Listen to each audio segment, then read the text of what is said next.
Sige, tulungan mo na ako. Apo. So, yung mga kababayan ay punta tayo din kay Ate Sally. Tara.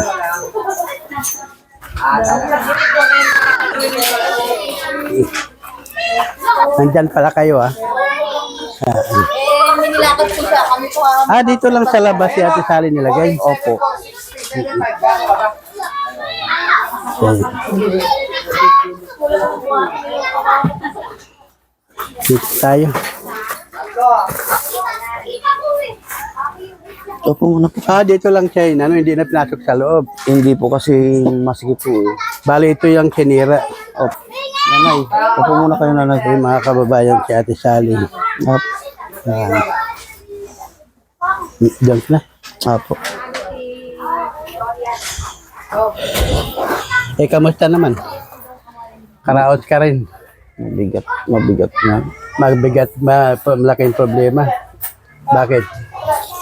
Para po di ko po kakayanin sa ganun pong sitwasyon po ngayon na sumakot sa buhay. Di ba nung una nga, di ba, sabi nga ayusin niya yung ayusin niya yung ano ba yun, yung para sa opera niya. Tinapat po ako ng doktor niya. Bago ko po siya dinala sa hospital nung huli na po, tinawagan ko muna po yung doktor niya. Pero tinapat na po niya ako na hindi na po talaga kaya operahan. Pero sabi ko, bakit niyo po kami pinaasa? Dapat po, di ko po kami pinaasa para kahit saan madala ko po sana siya. Parang yung ko, yung sa ipag ko, di ba? Opo. Gano'n din ang nangyari sa ipag ko. Kaya, hanggang doon na lang po. Di ba, ang sabi, pagka lumakas ka, saka operahan. Opo. Ano ba talaga yung bakit ayaw nila operahan? Ano ang sakto na term na sinabi ng doktor? Kaya, kung-operahan daw po siya. Hindi rin po kakayanin kasi nga may may tama daw po yung puso niya. So bakit pinaasa pa kung gano'n? Ayun nga po, doon nga po talagang may pagkakamali po sila sa ginawa nila ngayon. Kasi kung agad-agad po sinabi nila na hindi nila kaya opera, may tumutulong po sana sa amin sa taga-Santor po. Dadalhin sana po sana siya ng Maynila. Doon dapat operahan. Opo. So bakit so ayun mga kababayan, kaya nga ang masakit nga dito sa atin sa Provincial Hospital ay pinapasa-asa lang si Ate Sally, yung asawa na maoperahan. Tapos ang nandiyan na, bakit pinauwi pa? Yun ang masakit doon. Opo. Dahil kinonfine na, anong problema? Bakit kung dapat simula pa lang sinabi na may sakit sa puso? Opo. Sinabi po sa amin uli na po eh. Tapos nung time na po na talagang gusto niya pa talaga po mabuhay. Kahit po alam niya naman na talagang hinang-hina na siya, pilit niya pa rin nilalakad po yung papel niya para umaba pa po yung buhay niya. Kaso hindi po talaga eh. 2 araw po siyang umalis. Parang bigla, di ba? Galing kayo sa amin. Parang nakita ko nag-video ka pa na nilakad mo siya ng malapit na lang yun. Malapit lang din po yun. Nagtaka ako, bakit ka ako nakita ko doon sa anak niya, anak niya pala yung si Dayan eh. Opo. Nakita ko doon sa niya na humihingi ng sorry sa mama niya. Na sa mga nagawa niya kasalanan, mga ganun. Meron po kasi silang pagtatalo na hindi maintindihan dahil sa nangyari po sa kanya. Pinaliwanag ko naman po sa kanya dahil hindi naman po makakapagsalita ng magulang niya. Pero bago naman siya nawala, sinabi niya sa akin kung ano tungkol doon sa anak niya na yon. Kay Dayan nga po. Ang sabi ko naman sa kanya, dapat unawain mo. Kung hindi naman dahil sa kanya, siguro, sasabihin natin na lumabas ka pero hindi na sa kanya. Pero huwag mo sisihin ka kung magulang mo kasi noong mga time na kako na yun, hindi niya rin kako alam kung saan siya titira kasi nakikitirahan lang siya. Kaya nagawa niyang hiniwalay kasi sa kanya, sabi ko ng ganon. Parang Parang Kasi po, tinatira mo na sa ibang kamag-anak, gano'n. opo, yun po yung pagtatalo nilang dalawa. Ang isa pa, Before namatay siya, nag-usap pa silang dalawa ni Dayan. wala na po eh. Hindi siya nagawa. Opo. Kahit nga po kami dalawa, sa katagal-tagal na po pa ng pagsasama, binawian siya ng buhay, di mo na kami nakapag-usap eh. Kasi po nung dinala ko po siya ng ospital, nung last ko pong dala sa kanya, mababa po yung dugo niya, tapos inutusan po ako na kumuha ng dugo na para isalin ng Itong huling dala sa... Opo, Ano oras sa dinala sa hospital? umaga pa po Ano eh. yun? Linggo ba yun? Linggo po. Maaga pa. Opo. Ano yun? Anong naramdaman niya nung linggo na yun? Dinala mo na. Pinahirapan siya huminga. Hindi po. Sabado po ng ano eh. Sabado ng gabi.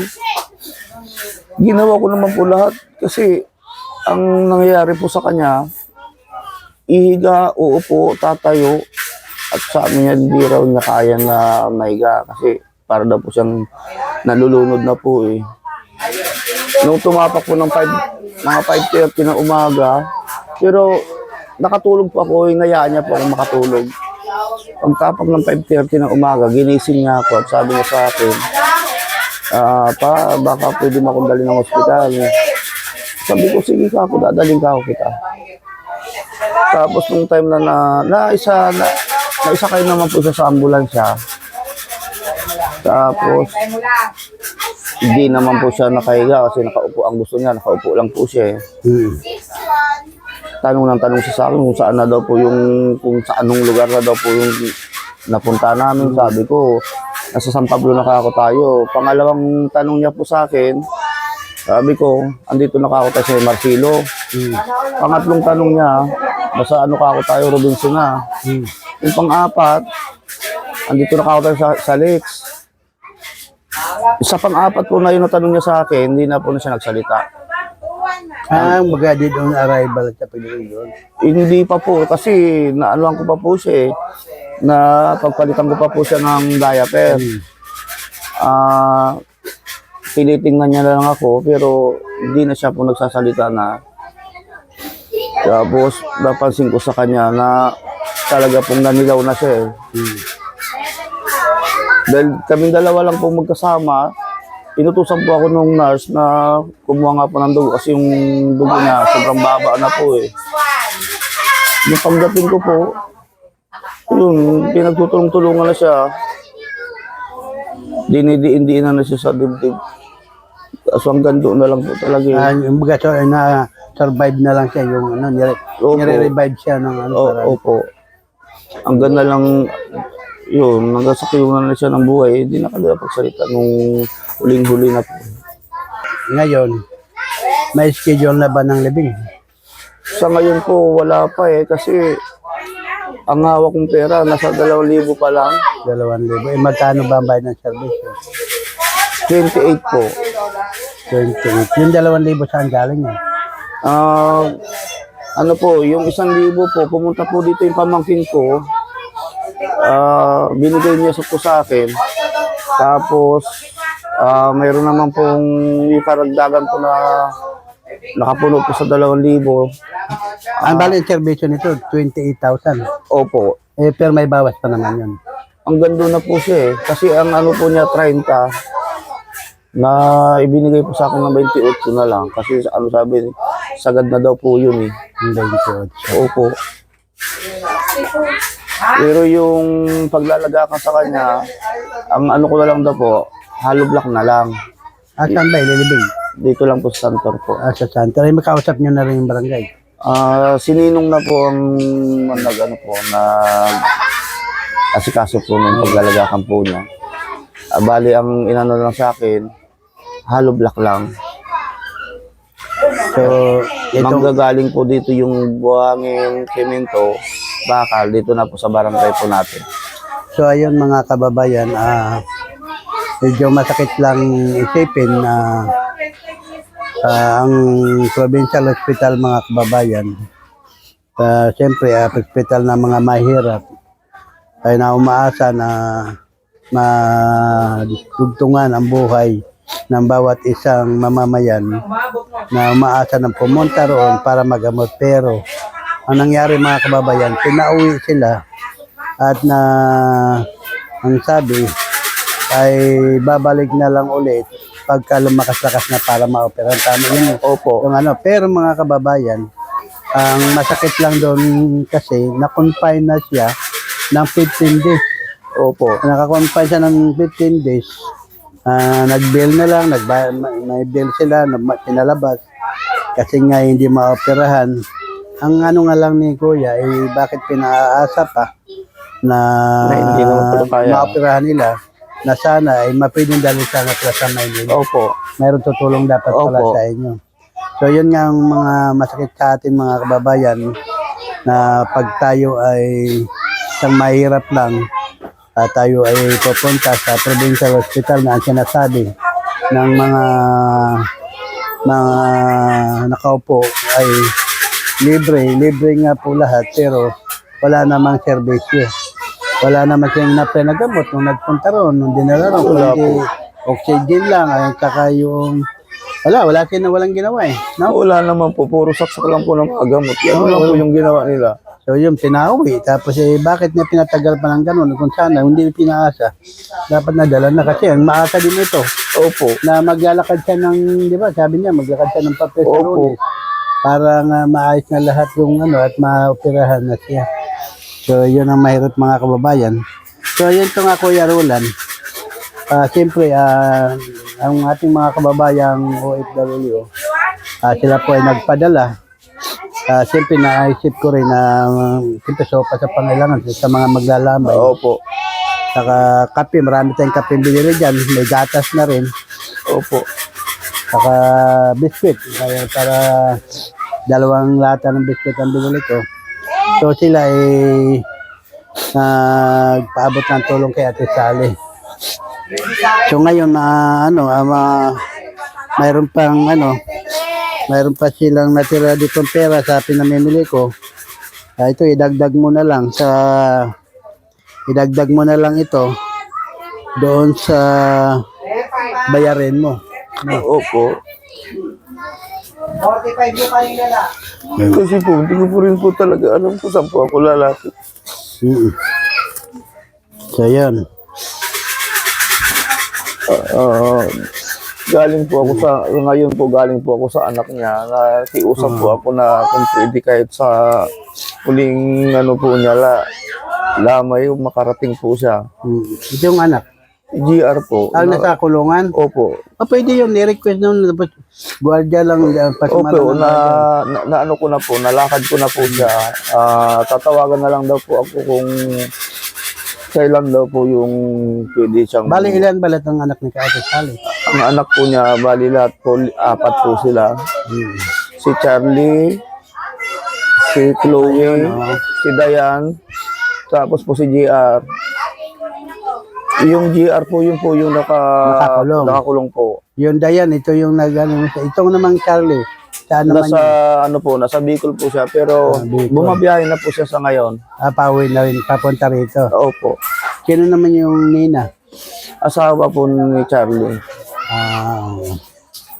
So ngayon, ating mga kababayan ay, yun nga, sabi ko nga sa'yo, 2 lata ng binili ko sa'yo. Alam ko Opo. na baka wala kayong talagang, Wala po talaga ang mapagkukunan po eh. Bali ano ba nagpapakape ba kayo o nagpapakain? Opo. Talagang lang, kahit paano, So, ito pa. Mayroon po sa akin nagbigay nung una. Yun po, doon po ako nag-umpisa. Galing po sa kapatid ko. Yung 1,000. 2,500 po pinadala po nung kapatid ko. Bumili po ako ng gasol. Yun yung tumawag ka sa akin na Opo. kulang pa nga ang pera. Opo. Pero okay naman yun dahil yun ay kaya pala tumawag ka sa akin, parang alanganin ka pang bumili kasi baka kulang ang pera. Opo. So ang natira nun, yun ang pinamili mo ng Opo, pinag-umpisan po namin na para po sa mga taong na pumupunta po sa akin. Kasi sabi ko nga doon sa kapatid ko, pairamin muna ako ng pera kung mayroon ka ako siya. Pero sa awa naman ng Diyos, hindi naman niya pinahiram sa akin. Hindi, bigay lang po niya sa tulong sa akin po ng kapatid ko. So, ang maging kulang na lang dito sa sopas, kasi bumili ako ng gatas. Opo. Bali 5 gatas, 5 lata ng binili ko. Opo. At dinamihan ko yung kape. Opo. Saka yung lespet, saka ito, bar 10 kilo ang yung sopas. Opo. 10 kilo siya. Yan nga, so, may natira pa. Sana pang makakadagdag ito sa pangailangan nyo. Sa mga kababayan, mayroon tayong natirang pera na kulang 5,000. Ay lang ibibigay natin kay Kuya Roland. Kasi ang napamili ko 3,000 na higit, Opo. So, bayan natira 4,400. Sana makakadagdag sa iyan. Maraming salamat po. So ngayon, Nakarating na po sa akin yung perang tinutulong nyo po dito sa asawa ko. Nagpapasalamat po ako sa walang sawa pagsuporta nyo po sa asawa ko. Kaso nga po talaga hindi na po niya talaga kinaya. Kahit pa paano po talaga nagpapasalamat po talaga kung maraming salamat talaga. so yan mga kababayan, pasasalamatan ko lang po ang mga nag-abot ng abono, yung tulong kay Kuya Roland. Siyempre ang Pinoy Vlogger Charity Group ay 2,000. From Ate Lilibet ay 2,000 rin. Kay Ma'am British 2,000. Yan, tapos from Kuya Rick and Ate Joma 1,000. Kay Kuya Marcer at saka kay Ma'am Joymar ay 500. Kay Ate Chay at saka kay Manang Iba ay 200. So bali 7,900. So po ang napamili ko ay nasa 3,600. Kaya Opo. ito ngayon 4,400. So maraming salamat po sa mga tumulong kay Kuya Roland at siyempre ang Pinoy Vlogger Charity Group. Maraming salamat po sa inyong lahat. At lalo na po yung mga personal na tulong na nagpaabot na binanggit ko ay maraming salamat po sa inyong lahat. At sana po Kuya Roland ang ay makakatulong sa inyo kahit paano. Opo. Kasi meron naman po tayong kape, meron naman tayong 10 kilo ng sopas natin, 2 latang biskwit. Mayroon tayong gatas. Dinamihan ko yung kape kasi alam ko. Opo, yun po yung madalas po talaga na ng tao. Maraming kape na binili ko. So, ayan, maraming salamat po mga kababayan. Thank you so much po sa inyong lahat sa mga tulong. At sana po ay pagpalain kayo ng Panginoon na kayo ay lagi nandiyan at tumutulong sa ating mga kababayan dito sa Pilipinas na higit na nangailangan ng tulong. So alam niyo mga kababayan, si Ate Sally po ay mahaba-haba po ang pagtulong namin dyan. Opo. Kasi mga kababayan, kung matatandaan ko pa at mga kayo manonood ay si Ate Sally, nung unang binlog ko siya ay nakahiga na lang po yan. Opo. Halos hindi na po makakabangon. Pero tawa ng Diyos ay napanood ng ating mga kababayang Pinoy Vlogger Charity Group. Si Ate Sally, pinadala nila ng pagkain. 3 araw lang nakatayo, no? Opo. Nakatayo siya mga kababayan. Tapos bilang ng mga diaper hanggang sa siya ay lahat ng tulong na napabot namin. So maraming salamat po. So thank you lahat. Maraming po salamat sa inyo lahat.